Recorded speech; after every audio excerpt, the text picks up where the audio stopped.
सुलूक करना है। यानी कि अल्लाह ने अपनी इबादत के साथ जोड़ के कहा, अगर तुम पूरी रात मेरी इबादत करते रहे, पूरी रात मेरी इबादत करते रहे और सुबह को दिन निकलते माँ या बाप तुमसे नाराज है, फिर अल्लाह फरमाता मुझे तुम्हारी ऐसी इबादत की ज़रूरत ही नहीं है, मुंह पे मार दूंगा पूरी रात की इबादत। वक्त तो ये है कि मेरी भी फरमा बरदारी करो, अपने माँ बाप की भी फरमा बरदारी करो। अल्लाह अकबर।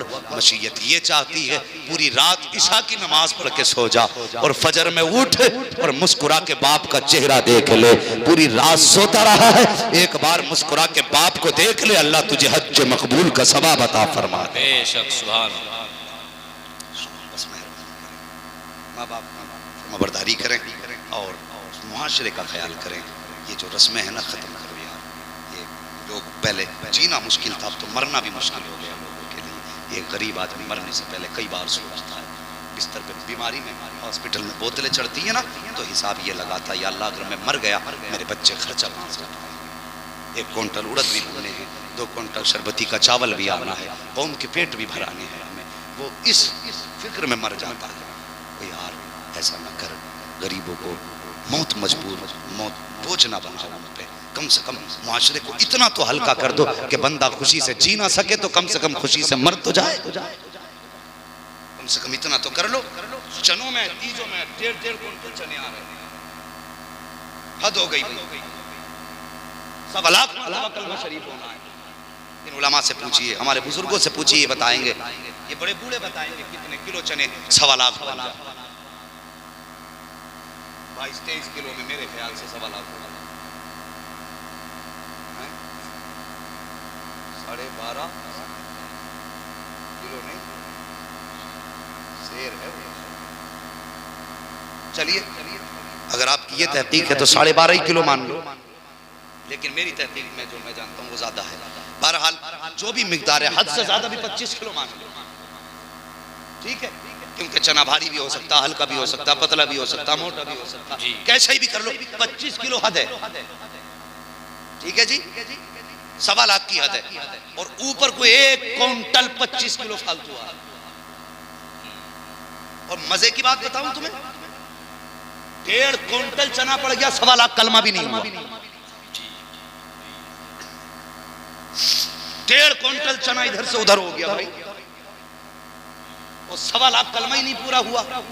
अगर हो जाता तो हमारे बुजुर्गों के फरामीन की रोशनी में फरमाया गया, अगर 1.25 लाख कलमा पढ़ के किसी को बख्श दो, अगर जहन्नमी होता है तो अल्लाह उसको जन्नती बना देता। चने 3 बार हो गए, 10 में चने, 40 में चने, बरसी में भी चने हो गए, और अब्बा फिर भी पिट रहा। तीजे में भी हो रहे हैं, कई बार चने हो जा रहे हैं, लेकिन फिर भी 1.25 लाख कलमा नहीं। सुनो मेरी बात संजीदगी से सुनो, होता क्या है, जिन्हें कलमा पढ़ना आता है उन्हें कुरान भी सही पढ़ना आता है। ये बात है कि नहीं?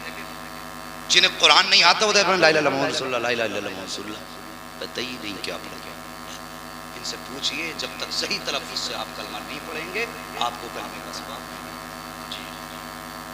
ला इलाहा इल्लल्लाह मुहम्मदुर रसूलुल्लाह, ये सही तलफ्फुज़ से पढ़ना है, एक चने पे एक बार। तो होता क्या, जिन्हें कुरान आता वो पारे लेके बैठ जाते हैं। क्यों? वो 2 बातें सोचते हैं, कहते हैं एक तो अगर चनों में बैठ गए तो बेइज्जती होगी, चने पढ़ ला जाहिल है। और दूसरे उनमें आधे ऐसे होते हैं कि चने पढ़ने वाले को सिंगल हिस्सा, कुरान पढ़ने वाले को डबल हिस्सा। मेहरबानी कर, जब कलमे की मिकदार के लिए तीजा किया गया है, आज कुरान बंद करके रख, कलमा पूरा कर। रह गई बात कुरान की, अल्लाह तौफीक दे, ज़ोहर में भी आएगा, असर में भी आएगा, मगरिब में भी आएगा, इशा में भी आएगा। अगर कुरान ही तुझे पढ़ना है, जब तुझे वक्त मिल जाए सिर्फ 3 मरतबा सूरह इखलास पढ़ के बख्श दे दे, और खुदा की कसम तेरी भी मर्जी पूरी हो जाएगी, कुरान का सवाब मरने वाले को भी मिल जाएगा। और कम से कम चने वाले दिन तो चने पढ़वा दो, और जो बच देना ला इलाहा इल्लल्लाह तो इधर रहा ढेर, उसका देख लिया किसका ज्यादा। मैं चनों में बैठ गया तो मुझे 10 मिनट होगा, सब चनों में तो मैंने क्या बात भी बगैर जो ऐसे टोक रहे हो। और यार जो मकसद है उस पर नजर रखो ना। उस दिन तो चने पूरे सही तरीके से 1.25 लाख कलमा शरीफ पढ़, डबल हिस्से से किसी का पेट नहीं भर जाएगा, और डबल हिस्से में 5 रुपए मिल जाएंगे, 5 की दुकान से खरीद के खा ले। कम से कम मरने वाले का तो हक अदा करते हो, तो डंडी मत मार। तो ढेर गिर रहे हैं, बस अल्लाह तौफीक दे। सुन्नियों तरीके बताइए, सही तरीके। ये मसला के आला हजरत नहीं है देगे पक रही और आला हजरत के नाम पे लूट रहे हो, खा रहे हो। कम से कम गरीबों पे बोझ ना बनो, कम से कम जनों में तादाद नहीं, ताकि मरने वाला अगर चैन से जी ना सके तो चैन से मर जाए। वक्त बहुत हो गया, वरना मैं भी चाहता आपसे कुछ बात करता।